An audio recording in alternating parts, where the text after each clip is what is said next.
Gawin mo lang ang spell na ito ngayong gabi bago kayo matulog, kahit anong oras at araw. At mamangha ka lang at maggulat ka nito. Kayang baguhin ng spell na ito ang anumang uri na hindi pagkakaunawaan sa pag-ibig o kaya itong paibigin ang isang tao. Bigkasin mo lang ang mga salitang ito ngayong gabi bago kayo matulog. Habang binibigkas ito ay pagkakaisipin ang taong gusto mo o ang taong may galit o tampo sa iyo. Banggitin ito, Zete, Zor, Lachimor. Ngayon, banggitin mo ang kanyang pangalan kasabay ang mga salitang ito ng 3 beses.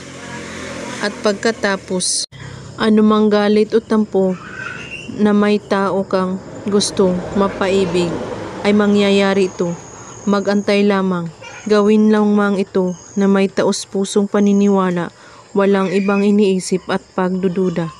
At kung may katanungan po kayo ay magko-comment lang po sa baba. Maraming salamat sa panonood. May God bless us all.